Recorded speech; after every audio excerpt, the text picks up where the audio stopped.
It's been more than 5 months since WNBA star Brittney Griner was first detained in Russia, charged with carrying an illegal substance into the country, vape cartridges with traces of cannabis oil.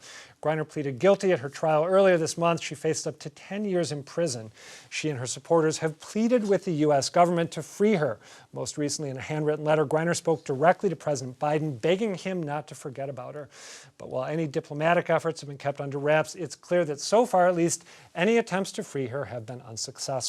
Meanwhile, the NBA, which owns about half of the WNBA, says it's using its influence to free Griner. But recently, owners from all 30 NBA teams declined to be interviewed or wouldn't respond when the New York Times asked them about Griner.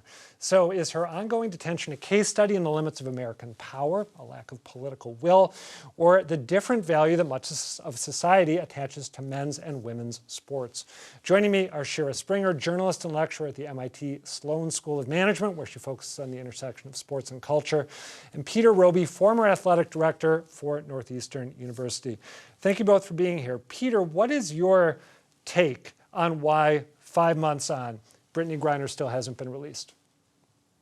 I think it's Vladimir Putin and Russia and their culture and their desire to leverage this for their own benefit, to either get the release of some captive Russian person in the US or to somehow extract some sort of revenge, if you will, against the U.S. and its policies towards Russia in regard to the war in Ukraine, and the senseless bombings and killings of innocent people that are happening at the hands of the Russian government in Ukraine. So I think we're naive if we don't think there's a connection between the war in Ukraine, Russia's attitude towards the U.S. among many things going on, but certainly with respect to how the U.S. has responded to the war in Ukraine and its efforts to rally NATO and Europe to fight against what's going on in Ukraine. Do you think, if in fact they detained her because they wanted to send a message, given all the things you're talking about, do you think there's something about the fact that she is a gay black woman in Russia made her, from the Russian standpoint, a appealing target for this sort of political flexing?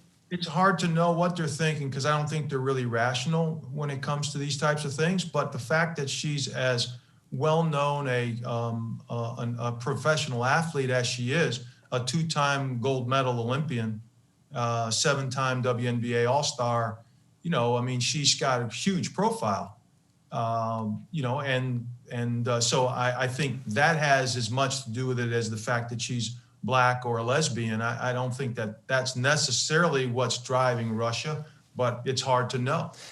Shira, what's your sense of what's driving this? Do you share the analysis that Peter just offered, or do you have maybe a different take? No, I share Peter's analysis 100%. She is absolutely, I don't think there's any other way to say it, she's a political bargaining chip. And that's what we have here. And the timing of when she was arrested at the airport, which was February 17th, this was months and months ago as things were ramping up toward the war in Ukraine. The fact that Putin is a huge sports fan and he sees sports and sports might as a symbol of Russia's strength, and to sort of strike at America's sports strength, one of the highest profile female athletes in America, is no coincidence. She was taken purposefully, many people say, framed with these charges. So yeah, 100%. When you say that, I'm thinking of the Sochi Olympics, and I'm thinking of those ridiculous hockey games where Putin plays against a team of professionals and scores like 30 goals. Gold. Right. Yeah. You mentioned the first time I saw Putin was when he was at the 2012 London Olympics, where he was going to judo matches. Sports is his thing. It's where he likes to play Russian strength. You mentioned her being framed. Are we at a point right now where we can say if in fact she did or did not break Russian law?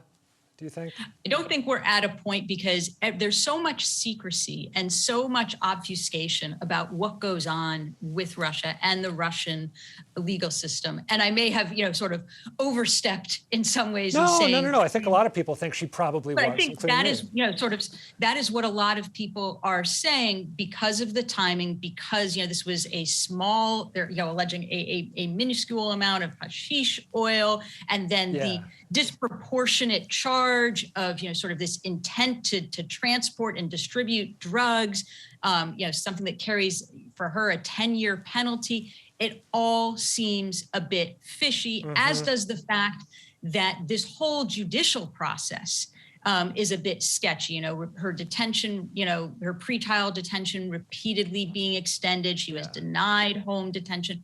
All of that sort of doesn't pass the smell test, right? Yeah. Peter, Griner's WNBA coach said in a fairly recent interview that if she were LeBron James, she would be home by now.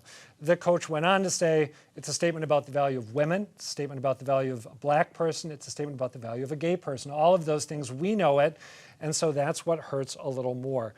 All that rings true to me, and yet when I was getting ready to have this conversation, I had known until today about this new mural that's been unveiled in Washington, D.C. that depicts, I believe, 18 Americans who are currently held overseas. They, in a tweet, begged the president, Joe Biden, to meet with their families and bring these 18 Americans home.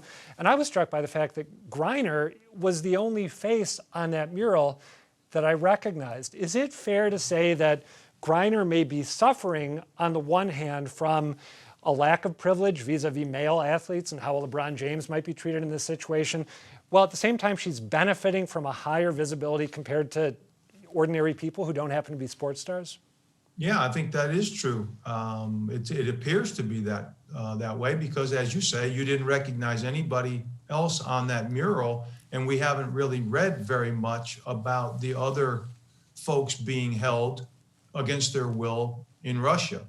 And so, this is, I think, a function of the power of sport that we all acknowledge and its ability to resonate with so many people and to dominate the media and to get people's attention. For me, running the Center for the Study of Sport and Society for 5 years, I lived that every day because of the platform that sport had to bring people together, to get their attention, and to bring about social change. That was the whole purpose of the center. So I've lived that myself, and I know that it's powerful. I don't think I agree with the coach that if it was LeBron James, he'd be home by now, because if you talk about a chip that they would want to leverage, there's no way that you would expect them to let LeBron go more quickly than Brittney Griner, just because of his international profile and how, he's so visible as a international star. So I don't necessarily agree with the coach, but I empathize with her because she's concerned about wanting to get Brittney Griner home and doing whatever she can on her behalf. Yeah. Shira, last question to you. You got about 45 seconds. Are you surprised by the NBA's seeming cautiousness here? They've made it clear they'd like her home, but they're not really rocking the boat. No, I'm not surprised. I mean, this is such a delicate situation, and I think there are a lot of people involved in this situation who don't want to put a foot wrong. I mean, we saw this at the very beginning. People who were close to Brittney Griner were told not to say anything, that they didn't want this news being made public because they didn't want her to become a political bargaining chip. But it doesn't surprise me. There are a lot of politics and power plays involved. However, that being said, at the recent ESPY Awards, you did see Steph Curry speaking up, and there was a tribute midway through, that ceremony that recognized BG and drew attention to the issue. Different forum, but I think the NBA and WNBA players are finding a way to raise their voices and draw attention apart from owners of the NBA. I'm glad you pointed out what happened at the ESPYs, and also that there may be unintended consequences if people say something really loudly, really aggressively about this that they might not want to happen. All right, we got to leave it there. Yeah. Shira Springer and Peter Roby, thank you both. Appreciate it. Thank you. Thank you.